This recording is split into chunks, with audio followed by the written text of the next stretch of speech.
Muy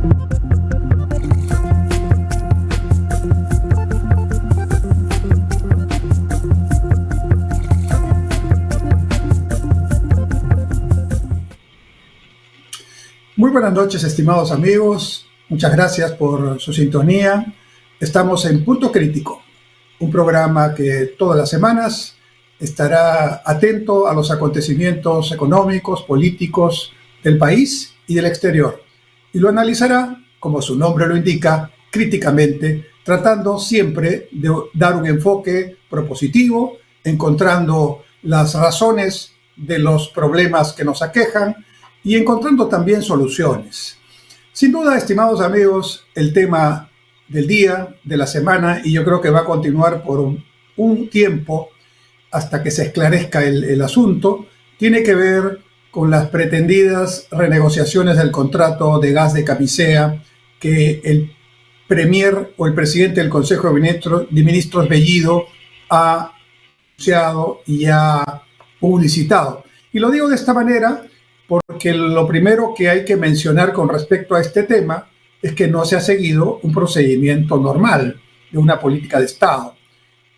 Si este es un tema realmente de consenso para el gobierno, no era necesario que el presidente del Consejo de Ministros con el ministro de Energía fueran vamos a decir, de enviados, de mensajeros para dejar el cargo cuando lo podrían haber enviado por conducto regular. ¿Cuál es la razón por la cual nada menos que un presidente del Consejo de Ministros y un ministro se acercan a la sede de la concesionaria del gas y presentan un documento para que frente a ellos se ponga el cargo de recepción? ¿Cuál sino que se publicite el tema, que se origine la idea de que ya está cumpliéndose la promesa de la renegociación del contrato de gas o incluso de su posible, voy a usar los términos que usó el presidente del Consejo de Ministros, nacionalización? De manera que, empezando por lo primero, el conducto regular, si era una política de Estado, ¿no?, del gobierno correspondiente, el gobierno del presidente Castillo, bueno, lo que debían hacer, en lugar de hacer de mensajeros o de delivery, los señores ministros, es primero aprobarlo en una sesión del Consejo de Ministros, cosa que entiendo no ha ocurrido.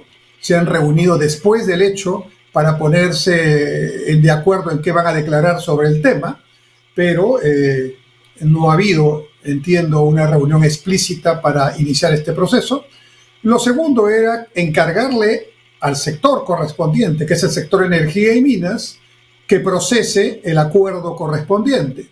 Y esto tampoco se ha producido, porque claramente el ministro de Energía y Minas ha sido sorprendido por el presidente del Consejo de Ministros, y aunque ha dicho que está de acuerdo, obviamente, ¿no?, el hecho de ir acompañando al presidente del Consejo de Ministros, que aunque es el jefe del gabinete, no tiene que ver con los temas en representación del Estado, del tema del sector energía y minas, entonces claramente ha sido descolocado. Me refiero al ministro de Energía y Minas. Recordemos que la Constitución nombra a los ministros como ministros de Estado. La palabra de Estado no está por gusto. Significa que representan al Estado peruano, cada uno en su tarea.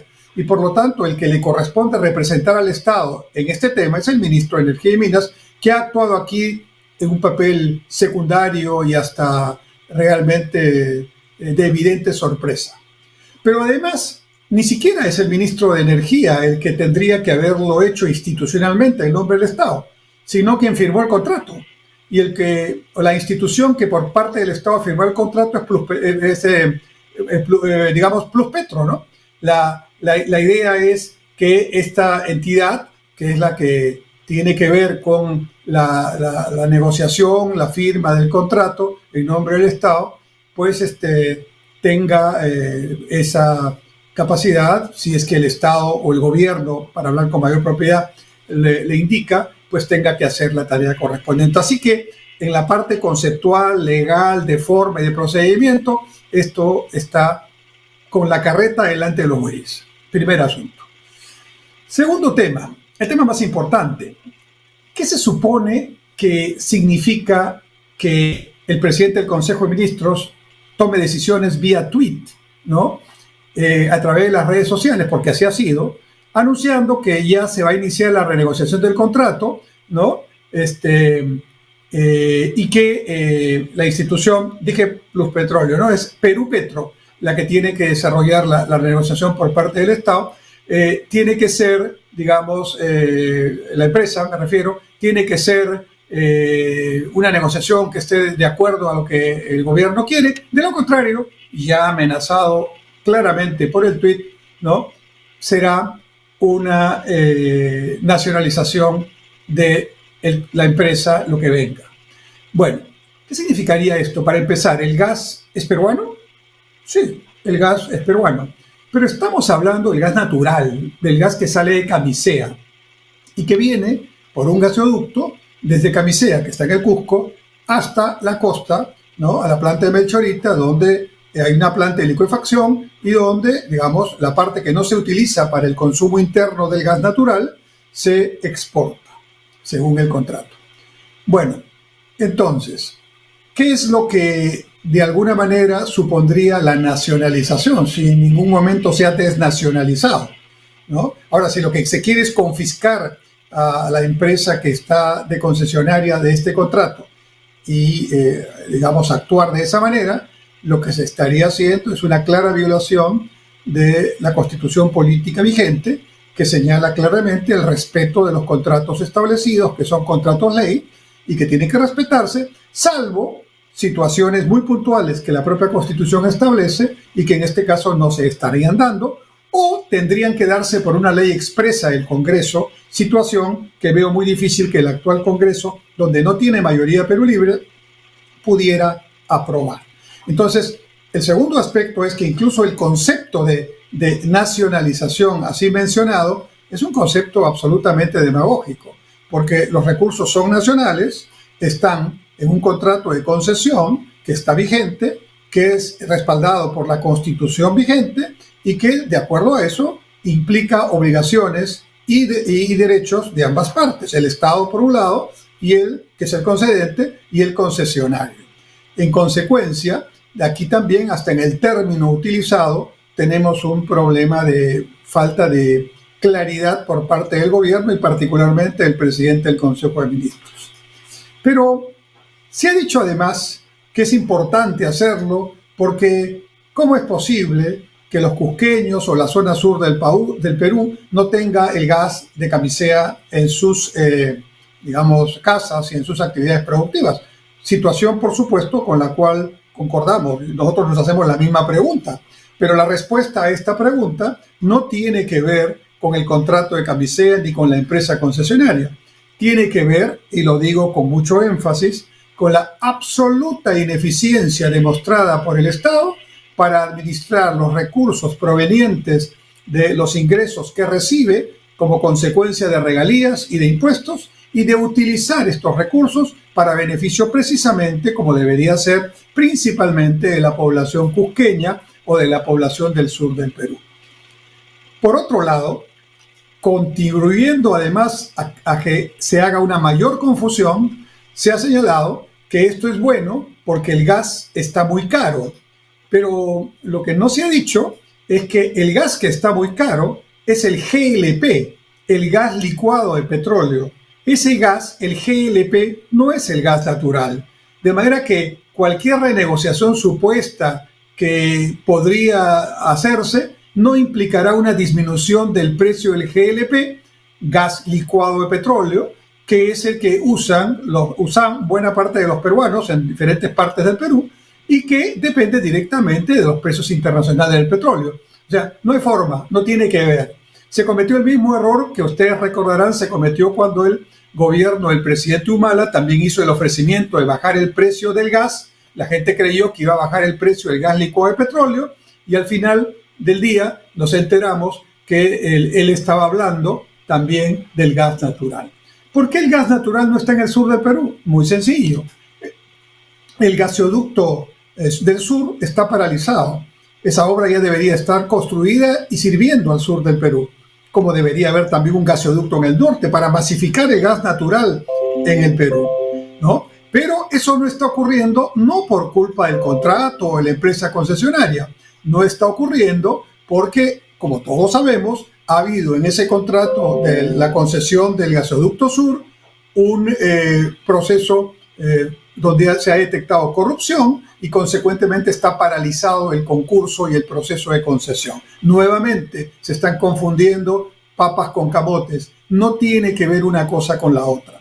Finalmente, el tema del gas ha sido hasta el momento, desde el año 2000 en que se suscribió este contrato, hasta el 2019, antes de la pandemia, un elemento muy favorable para la economía, la sociedad peruana. Ha generado más de 400.000, la cifra exacta se las voy a dar exactamente aquí, ¿sí? Ha significado más de 400.000 millones de soles de ahorros, ¿no? ¿Por qué ahorros?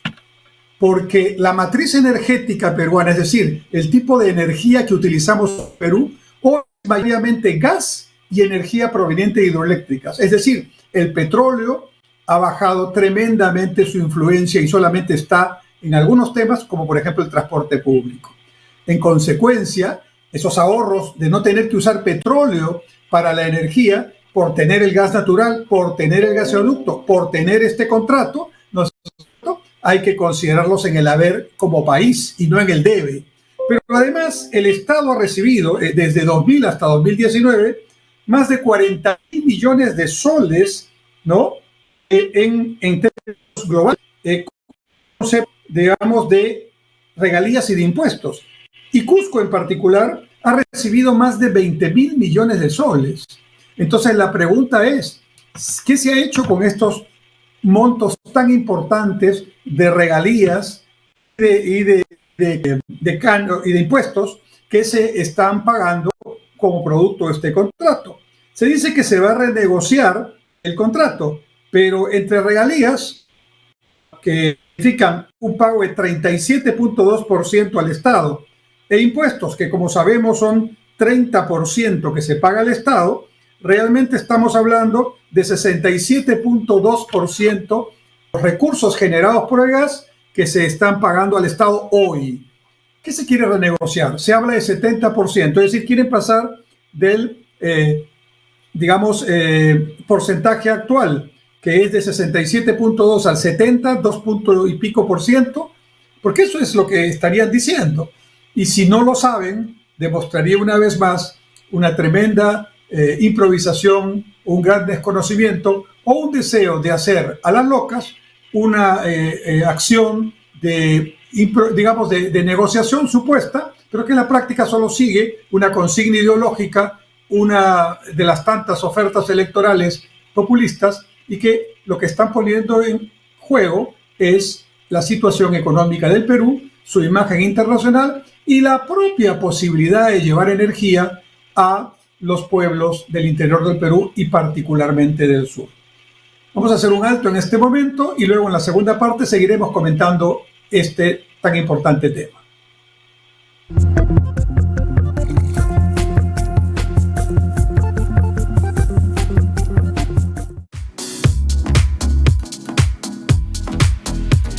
Hola, soy Adelaida Noriega Cabrera, psicóloga, docente y coach en programación neurolingüística. Este y todos los jueves a las 7:30 de la noche te espero en Conversando Íntimamente para tratar temas de interés. Recuerda, el jueves a las 7:30 tienes una cita íntima conmigo.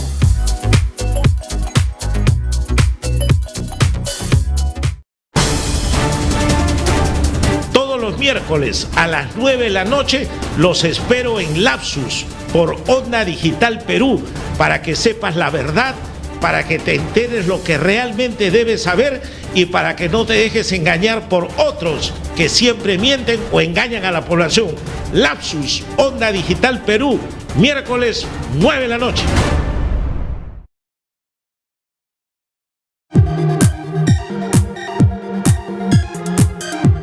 Hola a todos, soy Elena Pérez Vargas y los invito a ver todos los martes de 8 a 9 de la noche Panorama Público por Onda Digital Perú, con las entrevistas y análisis a los temas políticos, sociales del acontecer nacional e internacional. Todos los martes de 8 a 9 de la noche, Panorama Público.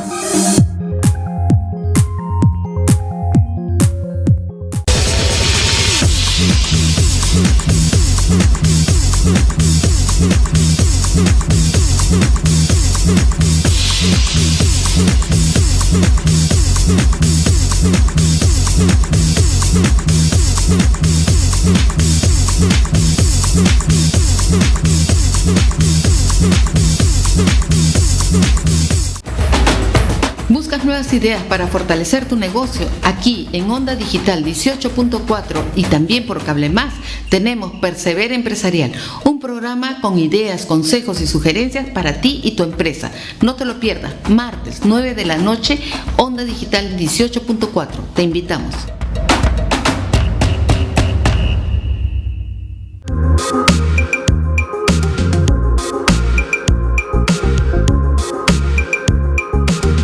Hola, soy la doctora Mariela Guerra, médico experta en salud mental. Y justamente pensando en tu mente es que todos los miércoles a las 8 de la noche estaremos desarrollando un programa que resolverá tus dudas, tus preguntas relacionadas a los diferentes tipos de problemas de la salud mental. Aquí en Onda Digital Perú, señal abierta 18.4, cable más 791. Puedes seguirnos en Instagram, Facebook, YouTube. Recuerda, todos los miércoles a las 8 de la noche tienes una cita con nosotros.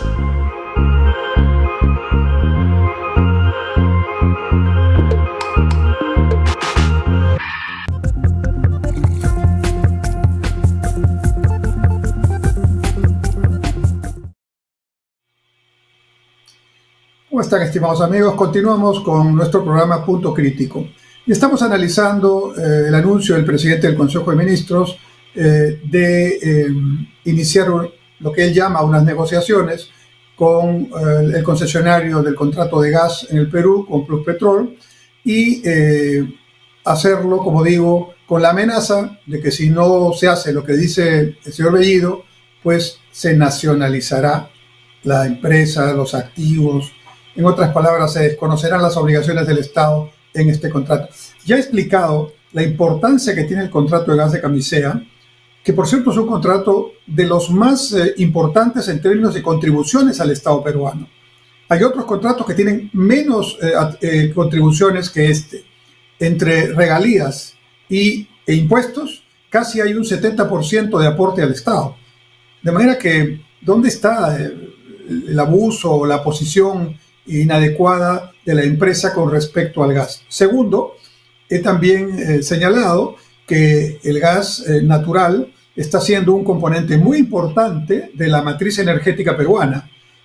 Alrededor del 40% de la energía que utilizamos en el Perú se debe al gas natural, y gracias a este contrato, a la explotación de los recursos de gas natural de Camisea, y que además más de 1.200.000 familias ya usan el gas natural de manera común y corriente, además de otras tantas miles de empresas que también utilizan el gas natural, ahorrando costos y por lo tanto mejorando eficiencia y mejorando competitividad. Por cierto, el tercer punto es que el Estado peruano recibe estas regalías y estos impuestos y ha generado varios miles de millones de soles, decenas de miles de millones de soles entre 2000 y 2019, ¿no? Que yo preguntaría al señor Bellido y al ministro de Energía que indaguen allí en el Ministerio de Energía a dónde se han ido, porque estos recursos deberían haber servido justamente para beneficiar a la población que está, digamos, en el ámbito del proyecto, y sobre todo para la energía mucho más barata para la zona sur. Pero expliqué que el hecho de que no tengan esa energía tan barata no se debe al contrato ni a la empresa que está en el contrato, sino fundamentalmente a que el Estado ha incumplido con el objetivo de dotar de un gasoducto para el sur del Perú. Y esto está paralizado por temas de corrupción. Y sería bueno que se reinicie este proyecto separando los temas de corrupción, que tienen que ser judicializados, obviamente, de los temas del proyecto, que no tiene por qué ser perjudicado por esta situación. Pero nuevamente, ¿qué tiene que ver con lo que ha anunciado el primer ministro Bellido, ¿no? Además de eso, es claro que para que haya gas natural en los domicilios, en las viviendas y en las empresas de la zona sur, no solamente tendría que haber un gasoducto, sino también tendría que haber la infraestructura de distribución secundaria para que, como ocurre ya, por ejemplo, en Lima, ¿no? Y haya pues una suerte de distribución hacia las viviendas, hacia las empresas, para que puedan tener del ducto principal el surtido del gas natural en la eventualidad de que lo deseen adquirir. Y entonces sí, efectivamente, eso sería muy bueno para el sur peruano, como lo es ahora para el 1.200.000 familias que ya tienen gas natural en su casa. Pero repito, para eso el Estado tiene que invertir en hacer el gasoducto sur peruano o en concesionarlo con otro concesionario que no tenga nada que ver con la corrupción, y tiene que invertir en hacer las conexiones secundarias para que lleguen a las viviendas y a las empresas. Y eso es tarea del Estado. Eso no tiene que ver con el contrato de camisea.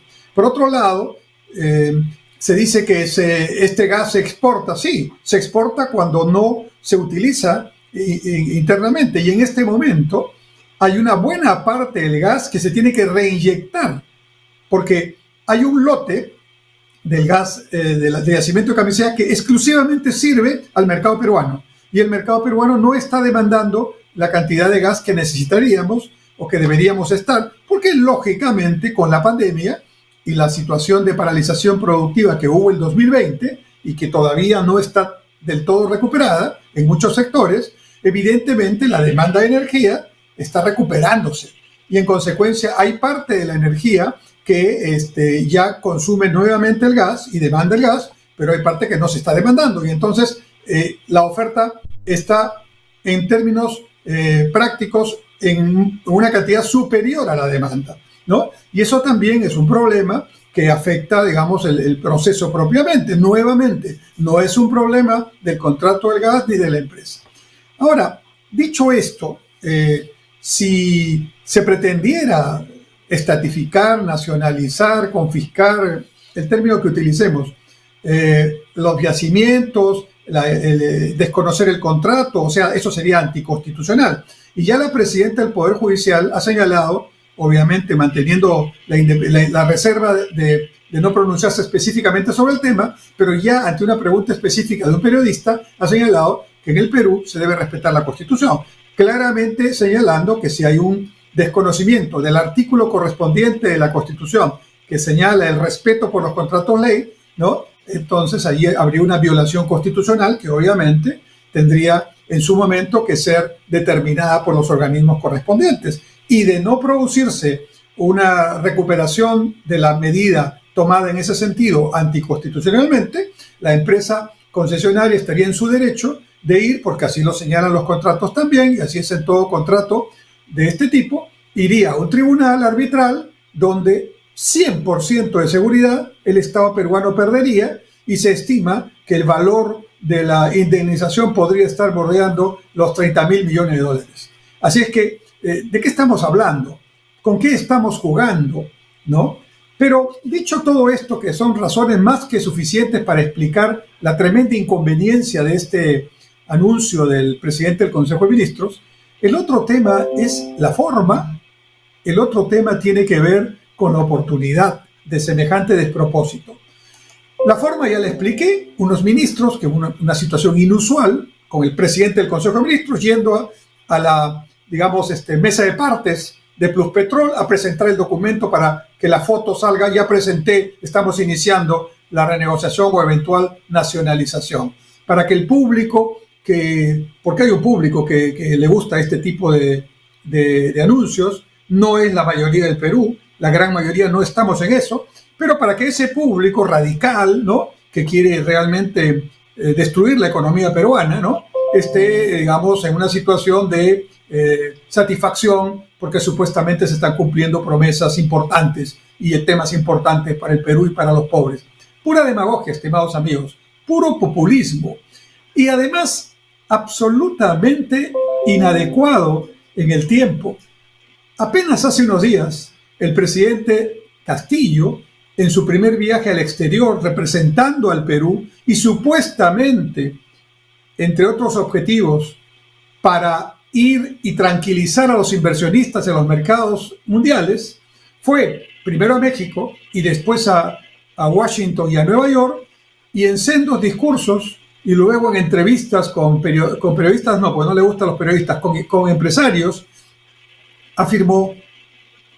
aseguró, dicen los que asistieron a esa reunión, que no habría expropiaciones ni confiscaciones, que se respetaría la Constitución, la ley, la democracia, las libertades. Es decir, todo lo que consideró que era necesario decir para tranquilizar, comillas digo, tranquilizar a los inversionistas, lo dijo. Y algunos empresarios incluso han declarado, regresando de esas reuniones, que se veía al presidente, que lo decía supuestamente con sinceridad. Bueno, vamos a asumir que es así, aunque yo tengo ya cada vez más la convicción de que el presidente está totalmente de acuerdo con este tema. Utiliza a Bellido como Bellido lo utiliza él, ¿no? Y de hecho, el que haya Bellido ido de esa manera es un poco para poner el tema en agenda y no tener oportunidad ya de que le discutan el asunto, ¿no? Así piensa, me parece, el presidente del Consejo de Ministros o alguno de los personajes que acompañan al presidente Castillo en su gobierno. Pero el presidente Castillo fue supuestamente a tranquilizar a los inversionistas. Y a los 2-3 días, el ministro de Economía señala que Tía María es un proyecto que no es viable políticamente, el ministro de Economía. Y a los 2 días, el presidente del Consejo de Ministros se va llevando él personalmente una comunicación amenazante a la empresa Pluspetrol, uno de los contratos más importantes que sin duda tiene el Estado peruano. Y aparte, entonces, de todos los beneficios que está generando este contrato, ¿no?, también está el tema de la imagen del Perú. ¿Qué cree el señor Bellido? ¿Que esto ya no se conoce internacionalmente? Y que entonces la palabra del presidente Castillo en México, Washington y Nueva York ha quedado por los suelos, desmentida por su presidente del Consejo de Ministros y antes por su ministro de Economía y Finanzas en otro tema, pero convalidada por un presidente que en lugar de corregir el tema ha quedado en absoluto silencio y simplemente ha dejado que el presidente del Consejo de Ministros siga diciendo que esto es lo que se va a hacer porque esto es lo que se ofreció y esto es lo mejor para el Perú. Yo soy profesor de negociaciones y tengo un libro sobre negociaciones. Lo primero para sentarse a una mesa de negociación entre dos actores o más es que ambos tienen que tener la absoluta convicción de que si van con posiciones, digamos, no negociables, radicales, ultristas, y quieren mantener esas posiciones, no hay forma de llegar a un acuerdo. En otras palabras, la literatura sobre negociaciones y la experiencia de negociaciones en muchos casos y en muchos países demuestra que si alguien se pone en ese plan es porque no quiere realmente una negociación. Está haciendo una especie de cumplimiento de la formalidad para que no le digan que no intentó negociar. Está intentando hacer una especie de rito previo a lo que en la práctica será lo que en su cerebro está como lograr el objetivo político, que es, entre comillas, nacionalizar los recursos del gas que ya vi, que son más nacionales que la bandera peruana y que definitivamente no tienen por qué estar en discusión, sobre todo con esos argumentos. En consecuencia, el tema fue inoportuno y absolutamente inadecuado para lograr esa imagen que se desea de dar confianza a los inversionistas. ¿Qué significó inmediatamente? Bueno, inmediatamente significó que se elevó el tipo de cambio, ¿no? Y el señor Bellido dice que el tipo de cambio se eleva porque la derecha o los partidos de oposición están haciendo una tarea para boicotear el gobierno. Le da demasiado poder a los partidos y a la derecha porque ese poder no lo tienen. Los mercados son los que reaccionan, señor presidente del Consejo de Ministros, y los mercados no le creen. Y los agentes económicos de los mercados, a los que ustedes no puede obligar a pensar como piensa usted, no le creen. Y está generando usted un gravísimo daño al país y también, evidentemente, al gobierno, que nos representa, pero que en realidad con estas acciones cada vez más se aleja de lo que es, digamos, una posición como para lograr realmente sacarnos de la situación en la que nos encontramos. Una situación de una pandemia mundial que nos afecta y con una posible tercera ola en ciernes, una situación de una economía que se recupera, pero se recupera todavía en parte porque hay sectores, turismo de por medio, que no se pueden recuperar todavía porque no estamos totalmente vacunados, y una situación de crisis política que ya en los últimos 2 años nos ha venido a dar muchas insatisfacciones, muchos problemas, y ahora nos plantea con este tipo de acciones del gobierno que apenas tiene 2 meses en funciones, nos da otros elementos de incertidumbre y de desconfianza que sin duda hacen daño al Perú y a los peruanos. Señor presidente Castillo, señor presidente del Consejo de Ministros Bellido, si ustedes realmente quieren gobernar en democracia, en libertad y fortaleciendo la economía y logrando que los pobres del Perú puedan salir de la pobreza, dejen estas actitudes y si no las quieren dejar, sean más sinceros y digan efectivamente que ustedes no quieren una economía estable, no quieren una democracia, están utilizando la democracia para lograr propósitos que quizás hace 20 o 30 años atrás se buscaban de otras maneras, por la lucha armada y otras maneras violentas. Ahora lo quieren hacer a través de mecanismos supuestamente legales y constitucionales, pero como ya ha quedado demostrado en ejemplos como Nicaragua, Bolivia, Ecuador en su momento y Venezuela, ¿no? Estas supuestas democracias no son sino fachadas democráticas, pero acciones que se convierten en dictaduras y situaciones que van en contra de la libertad, la estabilidad y que perjudican a todos, pero sobre todo a los más pobres, a quienes se dice defender. Este tema de la supuesta nacionalización y supuesta negociación del gas de Camisea no aparece como un tema con los argumentos suficientes, parece más bien un caballo de Troya que tiene detrás otros intereses ocultos, subalternos de intereses políticos o de grupo de poder vinculado al gobierno. No le hace bien al gobierno, no le hace bien al país, y creo que este es un tema que todos, desde nuestra respectiva especialización, debemos discutir, explicar pedagógicamente, y a aquellos que piensan que el gas licuado de petróleo, o el gas así llamado popularmente, va a bajar de precio por este anuncio, pues lamento decirles que no tiene nada que ver, y más bien nos va a perjudicar mucho.